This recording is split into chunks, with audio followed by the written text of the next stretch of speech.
اللہم یا علی یا عظیم یا علیم یا علیم انت ربی و علمک حسبی فنعم الرب ربی ونعم الحسب حسبی تنصر من تشاء وانت العزیز الرحیم۔ اللہ پاک آپ سب کو سلامت رکھے۔ پچھلی ویڈیو میں ہم نے جو بات کی تھی وہ جادو کی اہمیت کو جاننے کے لیے میں نے آپ کی خدمت میں قرآن سے ایک واقعہ پیش کیا تھا جس میں جادوگروں کا مقابلہ سیدنا علی نبینا موسیٰ علیہ السلام کے ساتھ ہوا تھا۔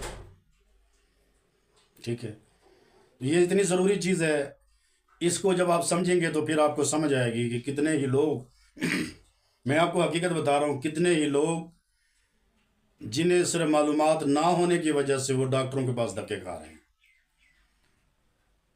یاد رکھیے، زندگی میں مریض کے ساتھ اگر یہ 3-4 معاملات نہ ہوں تو مریض تو کچھ ہی دیر میں ٹھیک ہو جائے،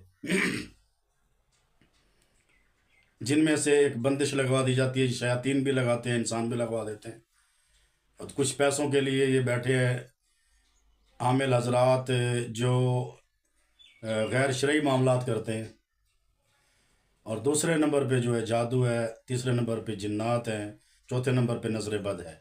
یہ چاروں چیزوں کا چیک اپ ضروری ہے، روحانی check up medical check up سے بھی زیادہ ضروری ہے، کیونکہ یہی چیزیں آپ کی شفا میں رکاوٹ ہوتی ہیں، ان میں سے ایک نہ ایک چیز لازمی ہوتی ہے، تو روحانی چیک اپ ضرور کرائیں۔ تو آج میں آپ کے سامنے دوسری ایک واقعہ پیش کرنے جا رہا ہوں جو سیدنا حضرت داتا علی حجویری رحمۃ اللہ علیہ عرف داتا صاحب جو مشہور ہیں لاہور والے، ان کا ایک واقعہ ہے، کتابوں میں منقول ہے، بہت سے علماء کرام بیان بھی کر چکے ہیں، آپ جانتے بھی ہوں گے کہ آپ کا مقابلہ ایک رام پال جوگی تھا، جادوگر تھا، اس سے ہوا۔ اب اس کو سمجھیے آپ بات کو کہ ایک جادوگر ہے، جوگی بھی ہے، جادوگر بھی ہے، اور دوسرا اللہ کا ولی ہے یعنی ایک بندہ غیر مسلمان بھی نہیں ہے، لیکن مقابلہ جو ہے وہ اللہ کے ولی سے ہے۔ اب جادوگر کا مقابلہ اللہ کے ولی سے ہے۔ رام پال جوگی جو جادوگر تھا، اس نے کیا کیا، اپنی جادوئی طاقت دکھائی۔ دیکھیے یار، یہ کتنی بڑی طاقت ہے شیطانی کہ اس نے جادو کے زور پہ اڑنا شروع کر دیا۔ اب وہ آسمان کی طرف اڑتا جا رہا ہے۔ یہ طاقت ہے جنات، شیاطین کی، جنات کی جادوئی طاقت ہے، یہ شیطانی طاقت ہے۔ اب دوسری طرف روحانی طاقت کے مالک یعنی روحانیت کے خزانے جو کامل ولیوں کو بھی راہ دکھاتے ہیں، وہ ذات ہے۔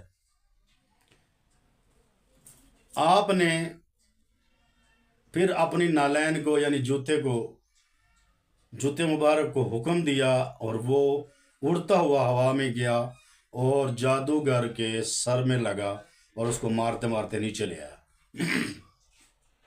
اب دوسری بات یہ نقطہ ہے سمجھنے کا کہ جادوگر نے جو جادو دکھایا وہ اس کا جادو یہ تھا ہوا میں اڑنا، اور اللہ کے ولی کی کرامت یہ تھی کہ اس نے جوتے کو اوپر بھیجا، اس کو مارتے ہوئے نیچے لے آیا۔ اب جادو کا مقابلہ کرامت سے ہے۔ پچھلی ویڈیو میں آپ نے دیکھا تھا کہ جادو کا مقابلہ معجزے سے تھا، یعنی عصا مبارک سے۔ اب آپ سمجھ گئے ہوں گے یہ کتنا ضروری ہے۔ لوگ اس کو سمجھتے نہیں ہیں، بالکل اگنور کر دیتے ہیں، غیر توجہ نہیں دیتے، کہتے ہیں بس یہ تو ہوتا ہی نہیں ہے، اس طرح کر کے کچھ جھٹک دیتے ہیں، حالانکہ اس کا انکار قرآن کا بھی انکار بنتا ہے، یہ ثابت ہے۔ ٹھیک ہے، تو آپ بجائے بار بار دھکے کھانے کے، جو مریض کنٹینیو بیمار ہے، ٹھیک نہیں ہو پا رہا ہے، 10 دن ہو گئے ہیں، 20 دن ہے، مہینہ ہے، 2 ہیں، 4 ہو گئے ہیں، اسے چاہیے کہ وہ روحانی چیک اپ ضرور کروائے۔ میں استخارے کی بات نہیں کر رہا، آپ کو بتا رہا ہوں استخارہ بھی ضروری ہے، لیکن روحانی چیک اپ میں ایک چیز نکلتی ہے، وہ الحمدللہ ہم کرتے ہیں۔ تو آپ لوگوں سے یہی ہے کہ اس کو دیکھیے، یہ آپ سنیں گے، آپ کو فائدہ ہوگا، ظاہر سی بات ہے، آگے بھیجیں گے تو لوگوں کو اور فائدہ ہوگا۔ تو بہترین انسان وہ ہے جو لوگوں کو فائدہ پہنچائے۔ خیر الناس من ینفع الناس، تم میں سے بہترین وہ ہے جو لوگوں کو۔ تو اس ویڈیو کو آگے شیئر کریں، لوگوں تک پہنچائیں، تاکہ لوگ اس سے اویئرنس حاصل کریں، سمجھیں اس چیز کو، اور اپنا روحانی چیک اپ ضرور کروائیں۔ بیمار ہو گئے ہیں آپ، ٹھیک نہیں ہو رہے ہیں، اب روحانی چیک اپ ضرور کرائیں۔ امید ہے یہ گفتگو آپ کو پسند آئے گی، اس کو لوگوں تک ضرور پہنچائیں۔ وما علینا الا البلاغ المبین۔